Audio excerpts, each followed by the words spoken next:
Czy wiecie, ilu turystów rocznie odwiedza Turkmenistan? Około 15 tysięcy. Dla porównania do Polski przyjeżdża ponad 20 milionów. Czy warto więc tu zawitać? Przekonajcie się.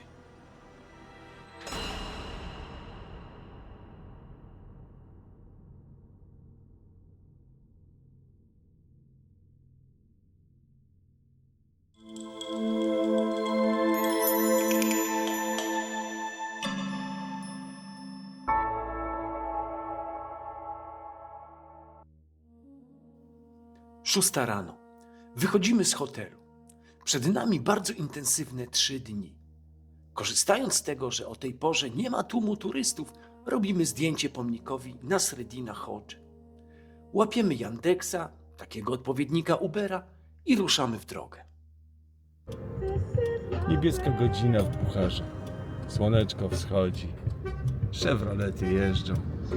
A my w jednym z nich i jedziemy do Turkmenistanu, jednego z najdziwniejszych krajów na świecie.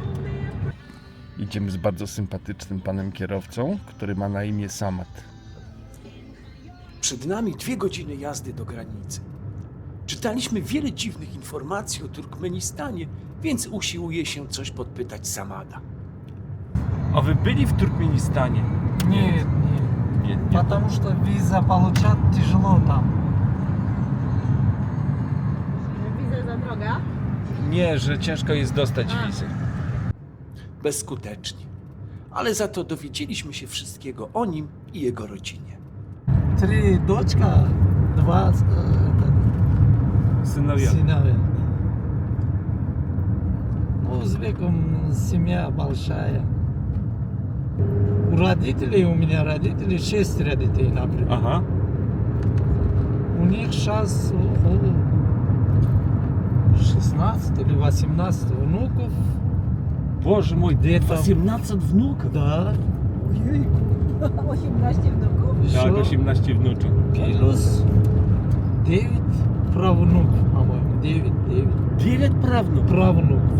У отца, у меня отца 8. Uzbecy to świetni, otwarci, gościnni, przyjaźni i bardzo uczynni ludzie. Wielokrotnie tego doświadczyliśmy. 78. Podróż szybko zleciała na miłych pogaduchach.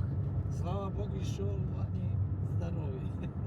Żegnamy sympatycznego Samada i wpadamy jeszcze do przygranicznej knajpki na kawę. A wystrój jak we wczesnym Związku Radzieckim. A za knajpką chowanie kontrabandy w bagażu. Jako żywo Polska za socjalistycznych czasów.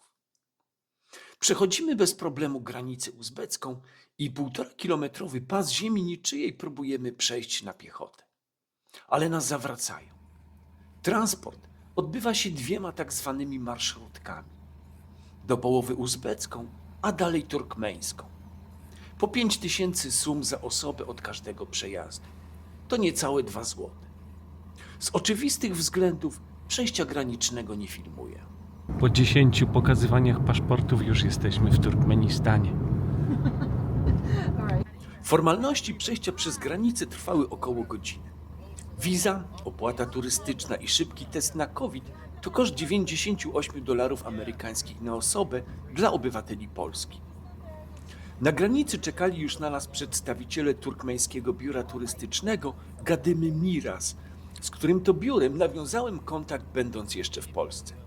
To oni załatwili wszelkie formalności, dzięki którym otrzymaliśmy na granicy wizę. Żadnych zaliczek i płatności z góry. Serdecznie polecam. Namiary zostawiam w opisie. Czari, świetny człowiek, pilot i przewodnik, towarzyszył nam do końca pobytu. Guncza, menedżerka biura, tylko do najbliższego miasta. W trakcie 3-dniowego pobytu w Turkmenistanie przejechaliśmy około 1500 km i łącznie ponad całą dobę spędziliśmy w samochodzie. Nie dziwcie się więc, że większość ujęć będzie z auta. Kierowców mieliśmy 3 i 3 razy zmienialiśmy samochody. Po pysznym śniadanku w miejscowości Turkmenabad ruszamy dalej do Antiochii Margiańskiej, starożytnego miasta jedwabnego szlaku. Przed nami około 250 km, ale 6 godzin jazdy. Droga bardzo kiepska. O zachodzie słońca docieramy na miejsce. Antiochia Margiańska, znana również jako Merw, sięga historią epoki żelaza. Do IV wieku przed naszą erą osada nie odgrywała żadnej istotnej roli, dopóki Aleksander Macedoński nie założył tu kolonii. W XII wieku miasto było jedną z największych metropolii świata, zamieszkiwaną przez około 200 000 mieszkańców. Było otoczone wałem ziemnym o długości prawie 260 km dla ochrony przed atakami nomadów i dla zabezpieczenia ziem uprawnych przed piaskami pustyni. W 1221 roku zostało zdobyte przez Mongołów pod wodzą Tołuja, syna Czingis-Hana. Całą ludność wyrżnięto. Jedynie 400 rzemieślników wywieziono na dwór mongolski. Ostateczny koniec był wynikiem opanowania miasta w 1785 roku przez emirów Buchary, którzy zburzyli miasto i zniszczyli tamy zapewniające zaopatrzenie w wodę, a całą ludność deportowali w rejon Buchary i Samarkandy.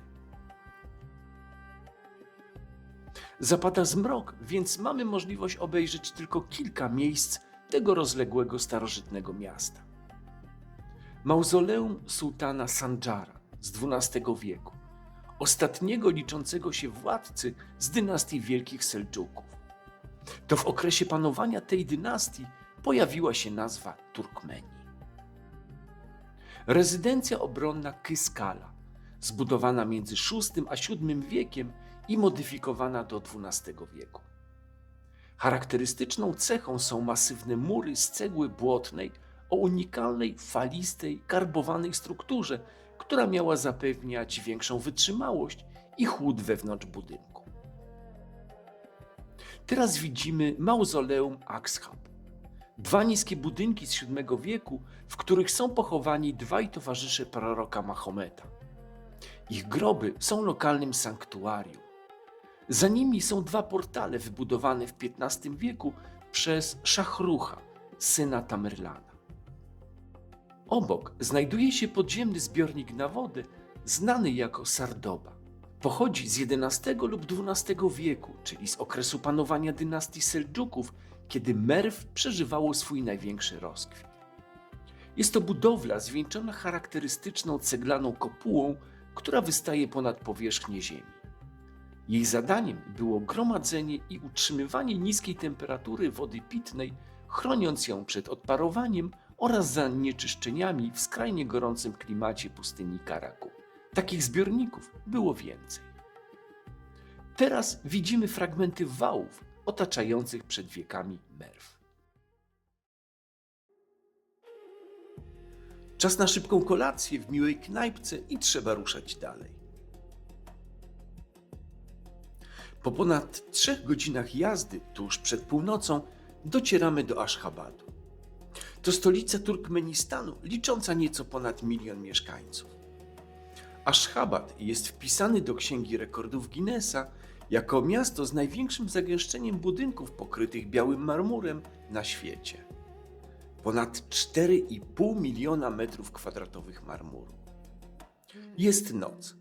Tej bieli nie widać, ale kolorowo rozświetlone robi niesamowite wrażenie. A w następnym odcinku Aszchabad za dnia. Rozbije też kilka mitów krążących o Turkmenistanie. Zobaczymy również jedną z głównych atrakcji turystycznych, krater na środku pustyni, w którym od kilkudziesięciu lat nieprzerwanie płonie ogień. Ale już niedługo. A na koniec Koneurgecz i obszar wpisany na listę Światowego Dziedzictwa UNESCO dzięki unikalnym zabytkom architektury islamskiej z okresu od XI do XVI wieku. Zapraszam do oglądania.